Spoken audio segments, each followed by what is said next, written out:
Okay, the Board of Governors meeting is called to order. Could you please take the roll, Madam Secretary? Yes, ma'am. Vice Chairman Parker? Present. Thank you. Mr. Barnes? Present. Mr. Dasberg and Ms. Duncan, I don't believe is on the line. Mr. Edwards? Dr. Marshall? Here. Thank you. Mr. Martin? Here. Mr. Perez? Here. Thank you. Mrs. Roberts? Here. Commissioner Smith?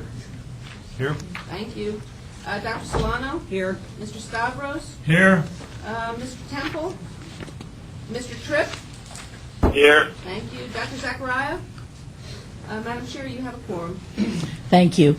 I want to thank everybody for being here and the members of the board that are on the phone and present. I think the most important part of our meeting is going to be the approval of the new chancellor's contract, and then we're going to go into a workshop, which I think that this workshop is extremely important, and I want to tell you why it's important. We talked for about 3 years about having compacts at the university level, and that those compacts would act as a good accountability tool, and we thought we were moving ahead with those, and then there was a lot of pushback, and we never implemented them. So now we have reason to believe that we are going to move ahead. Well, we actually know that we are, as a board, and with the help of our current president and residents and our new chancellor, we will be moving ahead with some very bold steps to help get our university system back to where it needs to be, because it is so clear that our university system is the key to the economic health and the transition in our economy to what we need to have it become. And we talked a lot about this at the last meeting, so I'm not going to repeat my remarks on that subject, but I do believe that the point has been made with our leadership in the state, in the governor's office, in the House and the Senate, and all of those who make the decisions. And I think it's very important for us to be able to show that we have a rational planning process and a rational accountability tool. So instead of doing the compact, which was a one type of a report, what we have attempted to do, and that's what we're going to spend time on in this agenda, because I want everybody to get all their gripes on the table, and then let's just march together and fix it and get it done, because we can't hold off anymore. But in addition to providing accountability for the things that are in the tuition differential, this will be a method for doing that.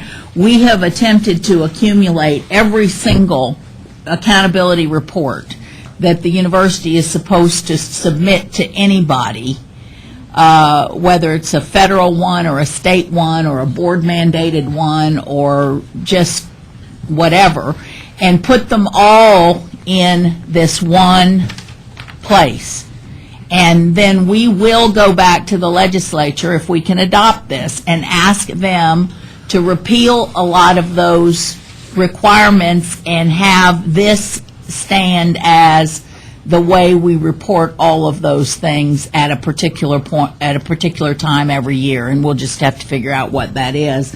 And I think the staff has some good ideas how that works based on the school year and when people do things and that sort of thing. That's why it is divided into two parts, a work plan or a business plan is what I'd like to call it, and then your annual report that reports the results of all of that. But in addition to that, as we move forward with our bolder initiatives, we are going to have more aspirational accountability goals, and they will become included in this report. So I just encourage, and Frank Martin, as the strategic planning chair, is going to provide leadership on this during the workshop.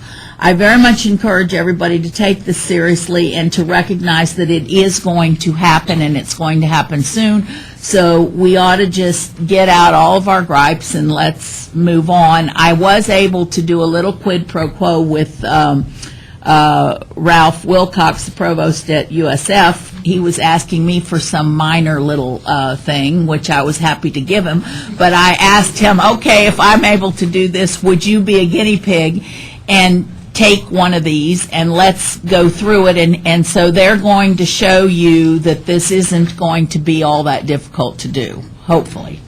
They came here prepared, and he's only had like 3 weeks to do it. So let's see how that goes. I think it'll be an interesting exercise. I'm expecting to learn a few things, but I think it's key to our success going forward because all of our constituents want to see accountability measures. And people use that word accountability, and you really half the time don't know what it means. But I think that we can define what is important to the public in terms of more graduates in certain fields, better retention rates, better use of, how we use our money, and so on and so forth. Not anything that we haven't already talked about, but let's get it all in one place and let's tie it to our success, because nobody's going to give us anything if we can't show them that we are working. But this will also, in our new initiatives,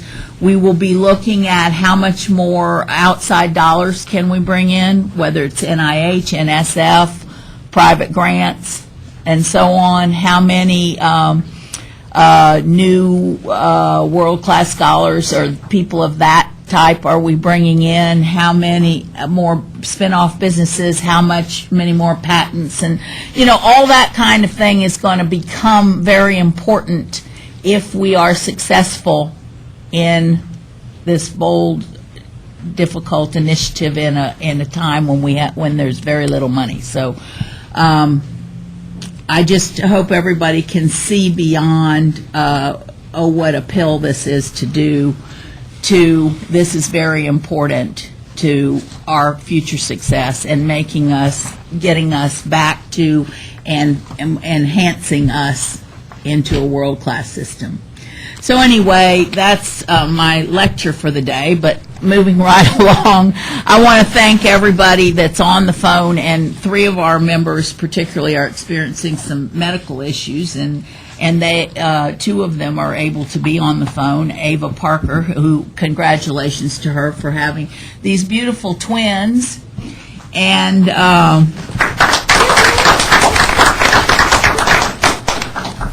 Governor Marshall, who has had some serious surgery but is already, he said, back on the tractor. So he's doing very well. But thank you both for being with us today. Thank you so much, Madam Chair. Yes.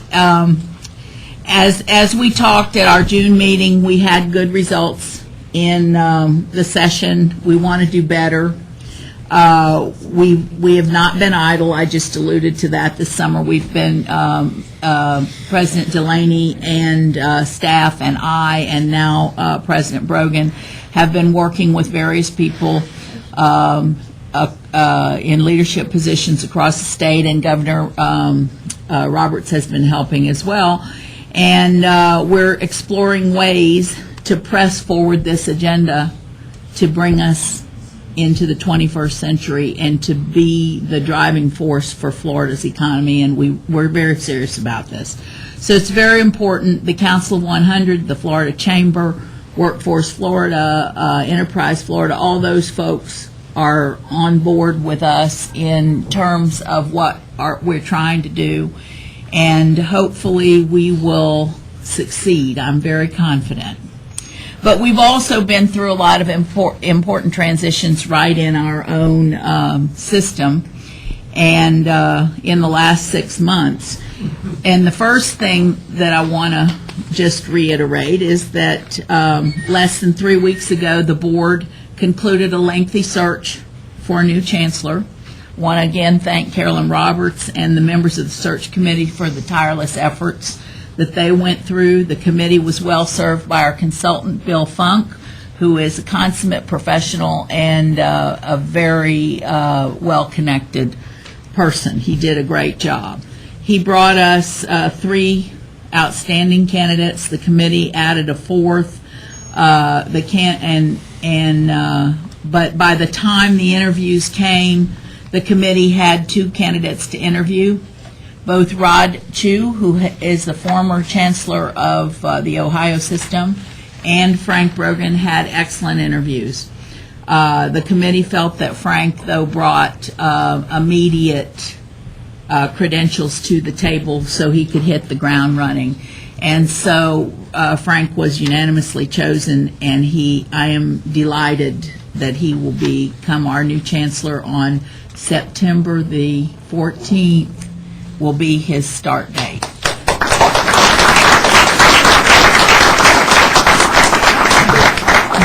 But I want to come back to this fellow sitting next to me and thank him again for all of the work that he's done. It's been a difficult job for him, holding down 2 jobs.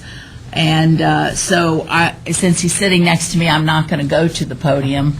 But I do want to recognize him, as we do all of those who provide service to us, and I'm going to read the resolution and present it to you. Whereas John A. Delaney has provided dedicated and effective service to the Board of Governors and the State University System of Florida as the President in Residence while continuing as President of the University of North Florida from November 2008 to September 2009, and whereas Mr. Delaney was asked to step into the role of President in Residence to provide leadership to the Board of Governors and the 11 universities at the State University System during 2009 legislative session, and whereas working closely with the chair and other members of the board, Mr. Delaney assisted and provided day-to-day leadership during the session, which resulted in the establishment of differential tuition for all the universities and an agreement with the prepaid board, both of which will result in new and predictable sources of revenue for the universities, as well as increases in funding for the system's medical school, the enhanced ability for university police officers to enforce the law and protect university campuses, and avoiding salary reductions for university faculty and staff. Whereas during his tenure as President in Residence, Mr. Delaney provided direction and strong support to the staff of the Board of Governors and continued to encourage their work on behalf of the university system. Whereas to all his activities as President in Residence for the Board of Governors, President Delaney has brought his personal integrity, commitment to public service, working to assure excellence and quality in public higher education in Florida. Now, therefore, be it resolved that the members of the Board of Governors meeting in the Turlington building in Tallahassee on the 6th day of August 2009 do hereby commend John A. Delaney for his service to the Board of Governors and to the State University System, and do wish him continued success as President of the University of North Florida, and be it further resolved that this resolution be presented to President Delaney as a small token of the Board's appreciation and thanks. Thank you very much. And I wanted, because he has done such a wonderful job, I wanted to give him something else that was would remind him of this experience, and so we had this special. That's pretty. I thought it was very nice too. So for you, John, and again, we do give you our heartfelt thanks, and you have made a significant contribution in a very short time, and it wasn't easy for you, I'm sure, and I thank your board so much for allowing it. I have told your chair repeatedly what a good job you've done, and I hope he thinks you've still done a good job at home too. But I know they're very happy to have you coming back, so thank you so much. But again, I'm along with our changes, I'm really happy though to be welcoming Frank. He will begin in mid-September, as we said, and he brings decades of experience in education. Most recently as a member of our team, our system team, as president of Florida Atlantic University for over 6 years now. Frank knows the entire education landscape from kindergarten through graduate education. he has spent his career in forging education policy, that he was elected a statewide education commissioner, and as lieutenant governor, he adds political skills and a camaraderie with those who make decisions with respect to our funding, and that's very important. And he will make a great chancellor. He gave one of the best answers I ever heard to a question in his interview. Somebody asked, and I believe it was Governor Perez, what was your most the achievement you are most proud of? And he said, the day I became a 5th grade teacher. So that tells you a lot about, kind of makes me choke up because it's all about students. Anyway, moving along, I think he'll do a great job for us, and we're lucky to have him. Also, we will be voting on his contract here today, so it's probably available for public consumption, so we'll talk about it when we get to that item. I commented last time that we have a change in the student. He was not available, but today John Barnes is here with us. Do you want to make a few comments, John? I'd just like to say it's truly an honor to serve on this board, and this is my second term as student body president, so I know how important it is working with the Board of Governors and the students. And I really believe the students have shown that they're committed, with differential tuition and taking on the extra costs. And I'm just looking forward to this opportunity in this upcoming year. And I'm also very thankful that we're bringing on President Brogan. He's a wonderful man, and as sad as the students are to see him go at FAU, the student body president has told me that she's so happy that he's coming here to advocate for all of us now. And I'm very happy to have President Delaney coming back. Very happy about that. Okay, I also want to, another change we've had in the system, I want to acknowledge a new face in the room, and that's President Rosenberg. Everybody remembers Mark,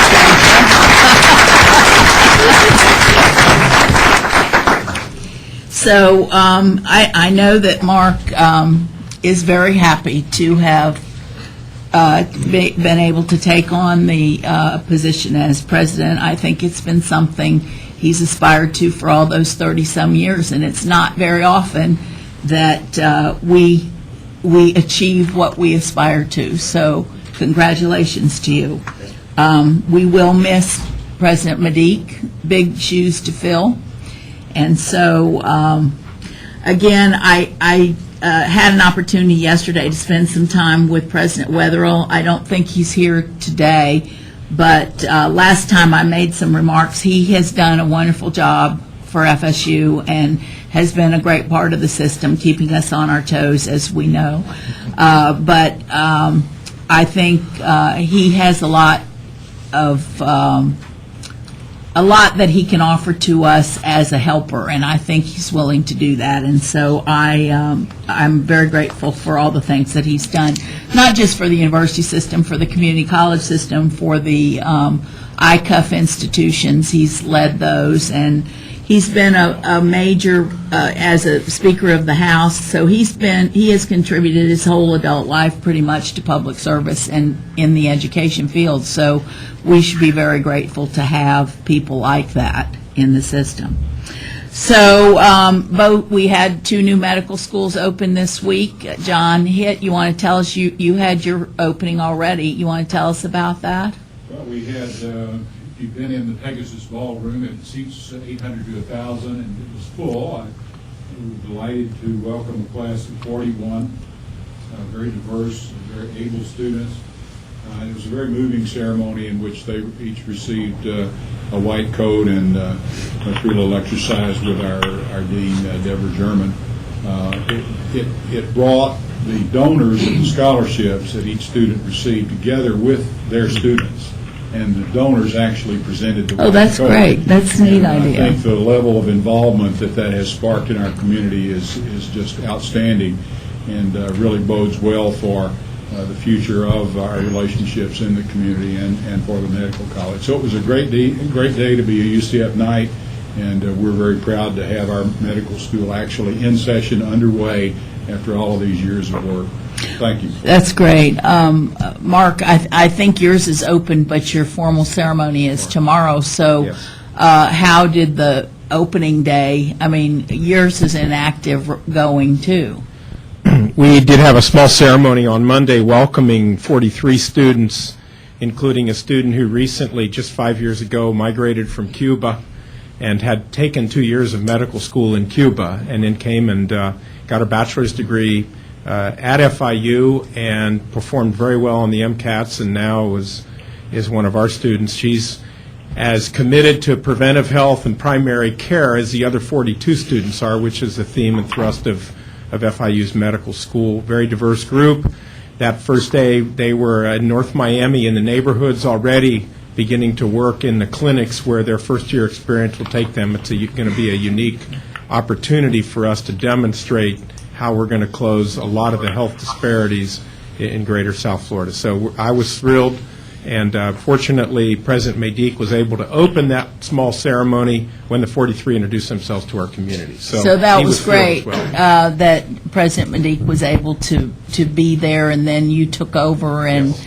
so it all kind of worked out the way it should. So that's a great thing, and I just want to take a second, and since we talked about the two medical schools, it is my desire, and I'm not exactly sure, I don't have a total plan for it, but I want to be involved more in trying to seek new residencies. I think it's very, very important. Right now in Washington, there's a lot of interest in funding those. The difficulty is the fields in which they're trying to fund them, and I think we need to get ourselves a strategy and march forward. Even though we're marching along with the national organization, I think Florida's got a little bit different story to tell. And so I'd like to see the right group of people get together and let's figure out what we can do. Interestingly enough, at Senator King's funeral in Jacksonville Saturday, I happened to sit right next to the mayor's chief of staff, who told me that their single most important economic development issue is getting new residencies, which that was out of the blue. So I think there's a lot more of this out there. We need to collect it all up, get all the players together, and let's see what we can do as a system with our entire congressional delegation. Madam Chairman, if I may, just as a reminder, we've got about 175 new residencies coming on stream in Orlando. Some of that stimulated by the formation of our medical college, but we would be delighted to work with you and others in expanding that number and getting federal funding, because a lot of those are locally funded. Exactly, and I think, the locally funded, you have more flexibility in the practice areas in which you can get them, but the bills in Congress right now are a little bit troubling in the way that they have designated the practice areas that they're going to fund, but I think we should take a shot at trying to get it fixed. They don't, never mind. I won't comment on that process up there, but you all understand. But anyway, I'd like to see us move in that direction if we could, and I'll get together with a few of you later and see what we can put together. Thank you. So this is where we're going. We've got a big lot of work to do. We've got a whole lot of stuff to do. It's very important, but we're going to make a difference in this system, and I am very grateful to all the help that we have. So with that said, let me move on to approval of the minutes for the board meetings in June 18th and July 17th. Y'all have had them in your packet. Do I have a motion and a second? Move. Second. Is there any discussion, modification, correction? Hearing none, is there any objection? Hearing none, show the minutes adopted. President Delaney, do you have a report? Some very brief comments, and I appreciate the opportunity. First, I do want to thank the board for giving me the opportunity to serve in this role the last 10 months or so. It's really been a very enjoyable one for me, and I've been delighted to gain a friendship with Sheila and to work with those board members on the legislative issues. And I do think it's important for us to reflect on how this board has matured, and our relationship with the legislature is probably the best it's been since the board was created. And I think it's a wonderful time for us to take that opportunity and do something for the furtherance of the system. And then the last thing I want to say, because this group tends to get overlooked, is just the delight it was to work with the staff of the Board of Governors. Really, as a citizen of the state, it's refreshing to see people that are really dedicated to a particular cause without a personal agenda. And we know that the staff has taken pay cuts and seen its budget cuts. So I know it's a very difficult place, but they're just super professionals. A delight to work with, and Frank, I think you're really inheriting a group that's substantially Mark put together, but just some terrific people to work with, and I think you'll really enjoy it, and I welcome you on board and look forward to continuing our long friendship as well. Thanks, Frank. That's it. And I think, I'll say this, Commissioner will probably bean me, but hopefully the President Brogan and President Delaney and the Commissioner and a couple of his Vice Chancellors are going to get together here to talk about a potential way that we can collaborate better as the two boards. And we need to be looking at K through 12 graduations and then through the community college and the state colleges. And so we need an agenda for that, and I'd like to see that move along as quickly as we can. Because we're looking forward to it. I look forward to finding a way to bring the two bodies together. It'd be great. And I feel like I haven't said anything about Dr. Ammons. I'm glad to see you. Do you have anything you'd like to add today? Well, you didn't open a medical school and all of that, so I didn't have anything. Well, I would would your like law school. to. Thank you very much. Yes, thank you. I forgot. Congratulations on the accreditation. That's wonderful. Yes.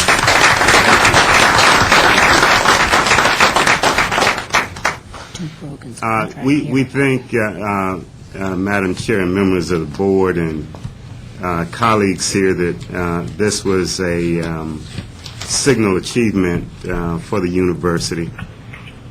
It was a tremendous team effort that was successful, and we look forward now to other milestones in the life of the law school. But again, it was a big sigh of relief to get to this point in reaching ABA accreditation for the law school. No, that was great. So we expect great things now out of them.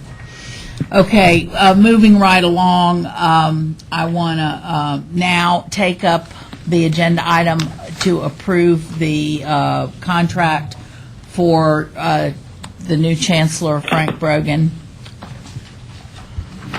Let me just explain what is in the contract. I mean, what we tried to do was to keep the contract as consistent to his current contract as we could, recognizing that there are differences in the responsibilities, and therefore we eliminated his base salary remains the same as it was.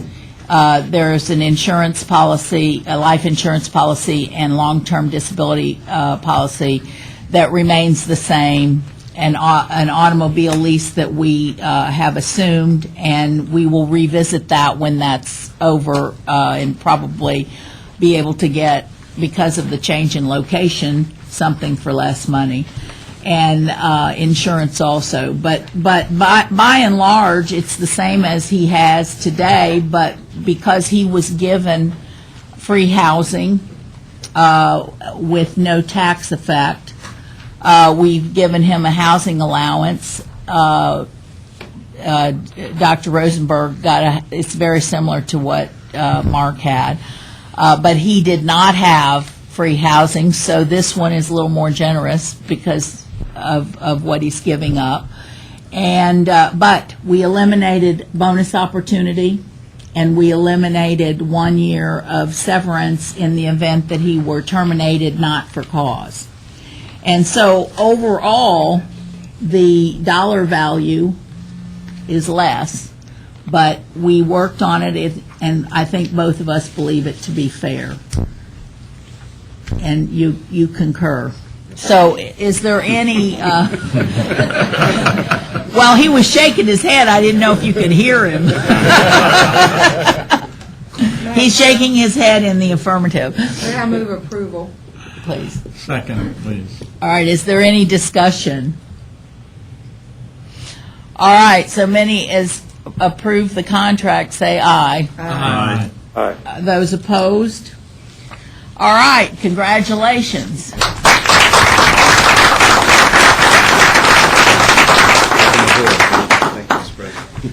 All right, the next item on the agenda is the consent agenda. We need one motion for the consent items. A, B, and C are routine items that have no need for a separate facilities committee. The regulations in B are from statutory changes made last session. C is a repeal of the campus master plan regulation, which we went through.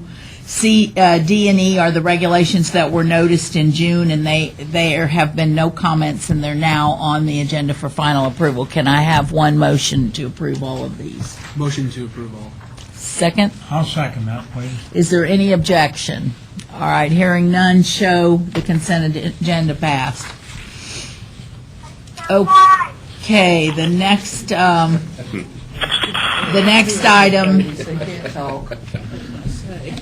Oh, is that Ava's baby? Action items. We're going to call on Governor Perez, please, to give the report of the Budget Committee, if you're still on the line. I'm on the line. I want the record to show that I think Governor Parker's child voted aye. Was that the girl or the boy? It's not my kids. That's somebody else's kids. Believe me, mine are sleeping. And we're cherishing this moment of sleep. That might be Colby, John. Madam Chair, the Budget Committee met this morning to consider a broad policy on the differential tuition language, particularly relating to the financial aid component. We talked about the process of determining the policies before you. It should be in the red folders in front of everyone. It's been emailed out since the board meeting, since the committee meeting this morning, to the other members who are on the phone. And what it does is it tries to at least establish for the board a policy wherein we'll ask the universities to comply with what we believe to be the legislative intent from the legislature with regard to the 30% differential tuition. It does three things in the new policy. The first is it sets forth the provision of the language in the statute that says that universities must increase undergraduate need-based aid over the prior year by 30% of the tuition differential revenue. That said, acknowledging that certainly things change, portfolios lose money, funding sources dry up, we're trying to make certain there's sufficient flexibility in the regulation for universities to not have to supplement out of other funds in order to maintain their differential tuition dollars and stay in compliance. So what we're telling the universities is this policy says you'll be required, as required by statute, to increase undergraduate tuition by the 30% of the differential tuition revenues. If the overall amount of need-based financial aid is reduced by any amount over that following year, simply provide us with the information as to why. In other words, which account produced less revenue, which funding was cut. The goal here is to ensure that there is no supplanting of need-based financial aid funds, but rather that these additional 30% from the differential revenue is supplementing existing financial aid funds. So I think the language that we have in there, and the staff will determine regulations to follow after we approve this policy, I think that will provide the universities with the flexibility to understand that although we'll take a snapshot now, if things change and they take no act of changing it, then we'll be able to still maintain their compliance with the legislative intent. That is number one. Number two is a fairly simple administrative factor. We're asking each of the universities to maintain those differential tuition funds in a separate account so that they can account for them better to us. Many universities who we spoke with have made it clear they intended to do that anyway. They have myriad accounts, and that this should not be an inconvenience to them. And then the third component part was, in order to be able to report to the legislature and ensure we can tell them where these funds are going, we are looking for the universities to, and again, regulations will follow, account to the board on how many students have received funds from the differential tuition financial aid account, as well as an average grant size, in order to at least advise the legislature and the board as to where they are in their funding processes, how many students have been served and benefited by the differential tuition increase, and the financial aid dollars that come from there. So, Madam Chair, those are the main parts of the regulation, and I'll move it on behalf of the policy, and I will move it on behalf of the committee. Second. Oh, I'm not. Norman Smith, I second. Is there any discussion? Any questions? And Dan Cohen-Vogel is there. Dan has been point on this with universities and financial aid directors. We've had several phone calls and emails back and forth, so if anyone has any questions, I'm sure he's happy to take them. Madam Chair, have a comment in terms of the process. Once we I can barely hear. I'm not sure who that is, and I can't hear. Governor Martin is speaking.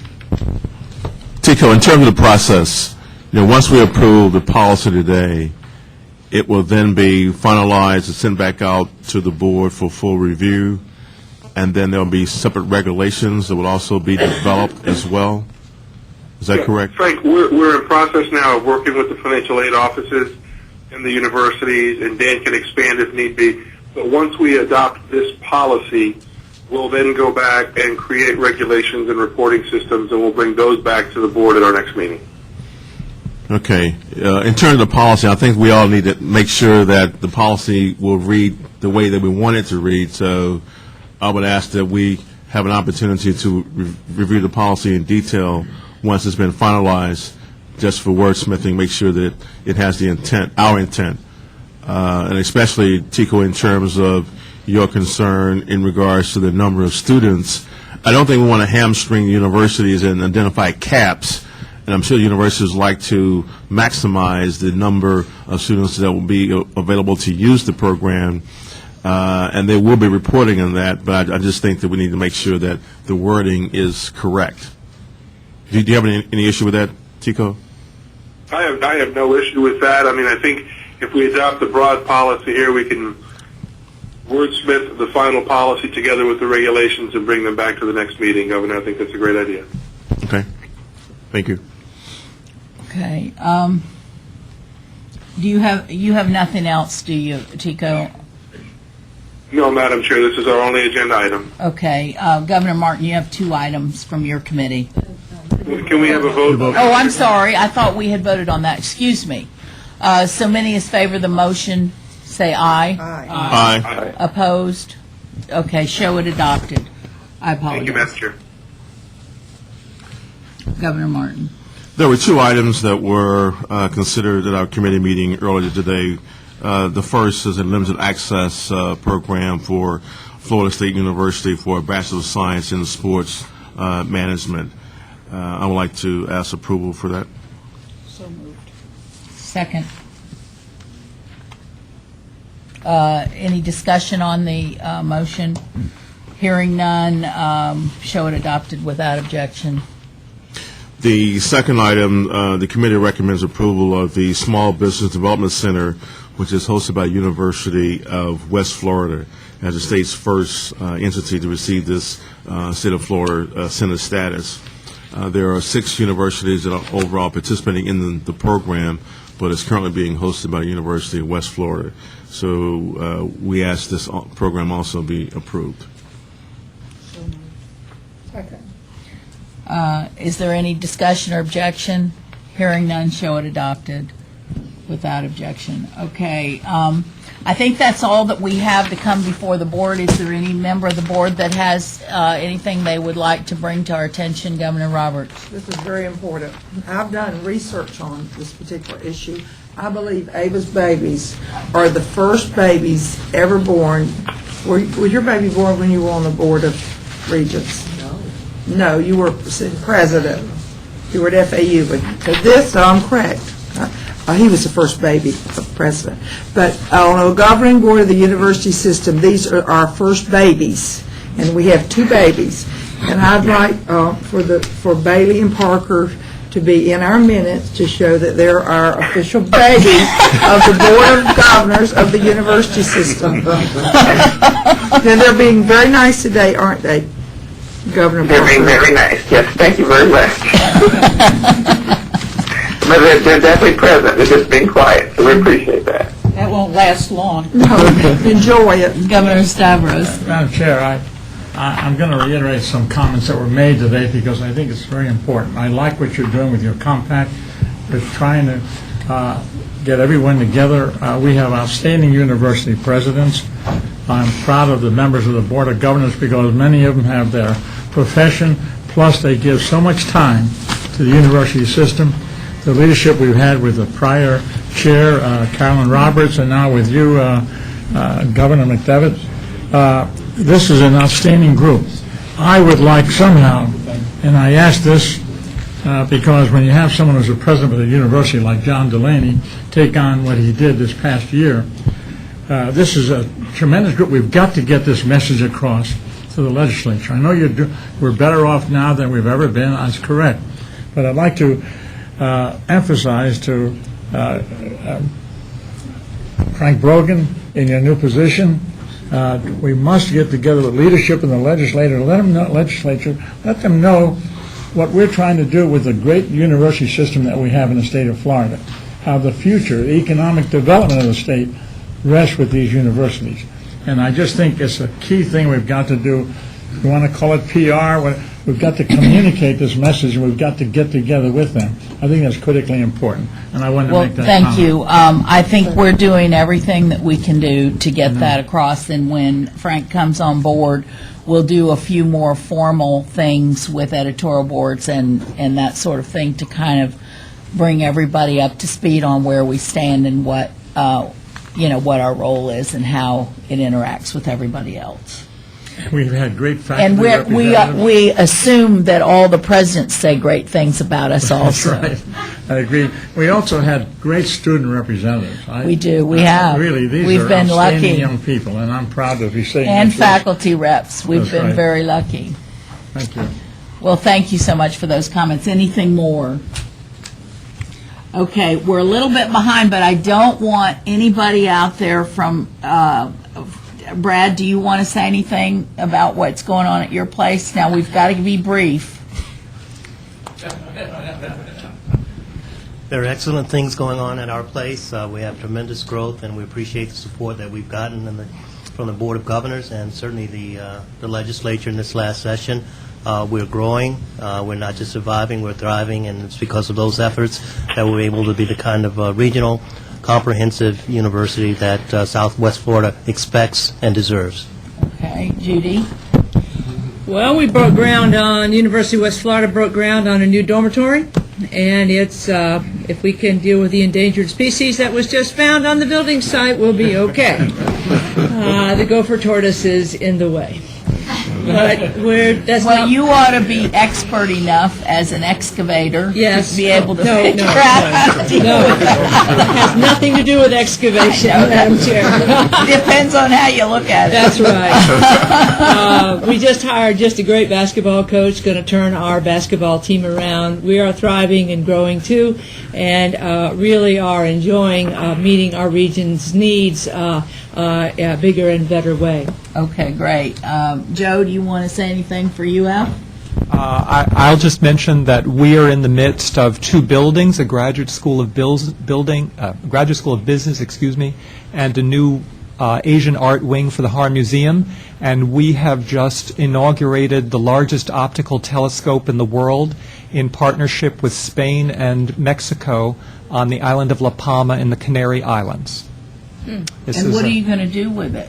This, we are going to explore the origins of the galaxies and the universe and the deeper mysteries of mankind. This is actually a remarkable. Well, I want to hear more about this at the next meeting, so come prepared. We would be delighted, and if Do you think you're we could interested- have a field trip?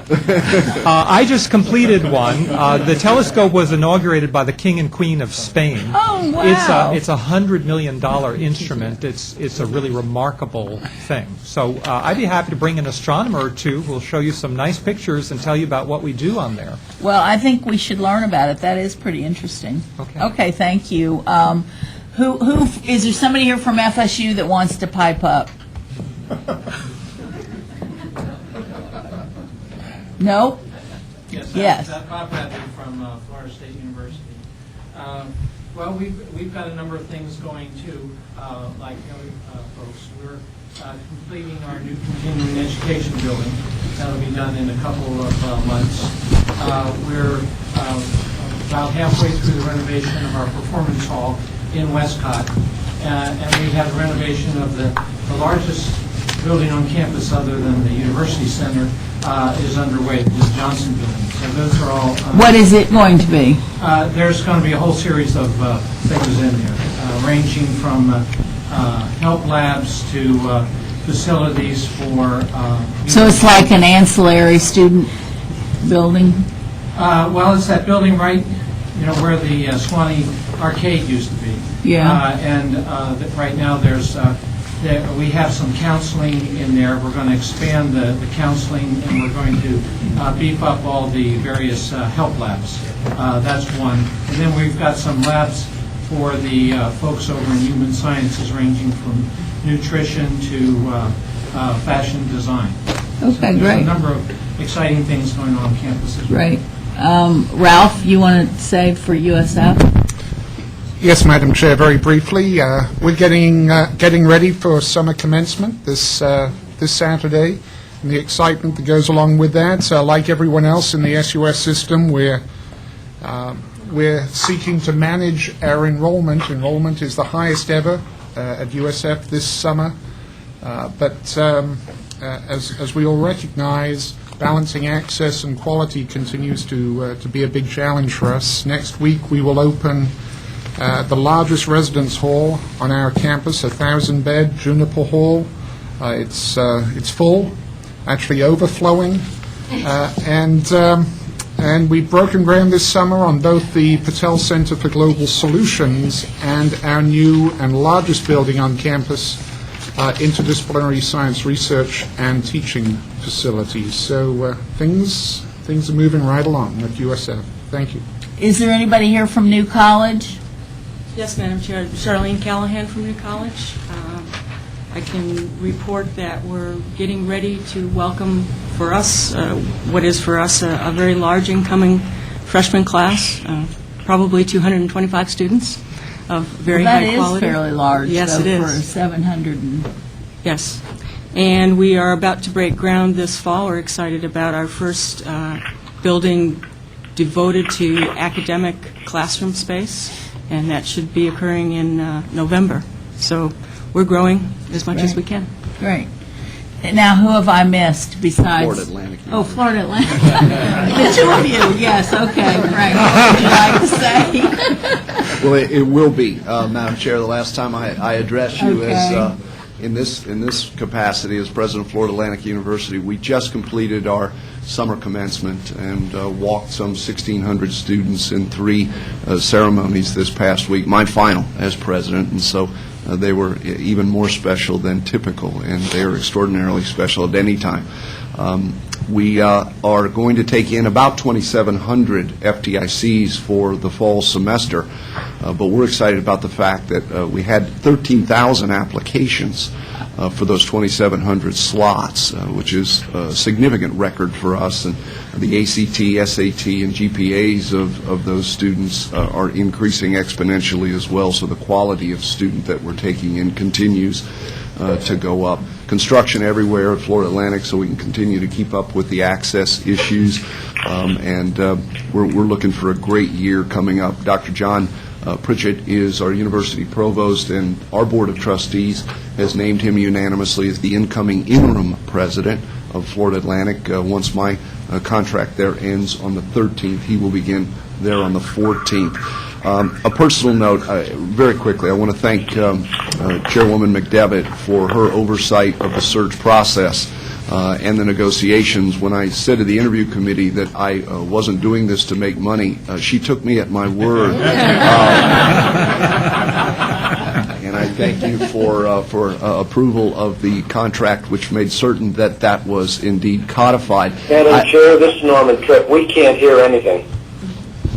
I also want to thank, I'm sorry, this, Frank. Governor Tripp. Is that, yeah, don't worry, you'll get all of me you want, Governor Tripp. But I also very, very especially want to thank Carolyn Roberts, who oversaw the search itself. That is not an easy job when you're leading a national search to assure transparency, inclusiveness, and I can assure you, having been through that process, she was good to her commitment to this board in that regard as well. Thanks to Mark Rosenberg and John Delaney, who leave me far better off than I would have been otherwise as I come into this role in terms of their contributions to this.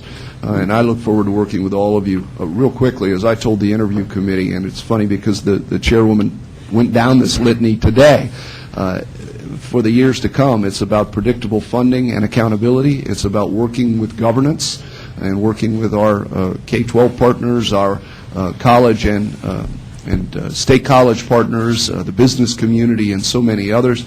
And at the end of the day, it's all about faculty and students. And so I look forward very much to working in this capacity. And I leave you with this, and it's really to Governor Parker. I sent her a card not too long ago after the birth of her twins and reminded her that I am a twin, and she is in for more fun than she ever imagined in her wildest dreams, especially if they're anything like my twin brother and I. Congratulations again, Governor Parker, and I look forward to working with all of you in this new capacity. We're very excited about this. Do you want to say anything? We're doing better than everybody else, that's all. Okay. Did I miss any school? Okay. Hearing nothing, we're adjourned.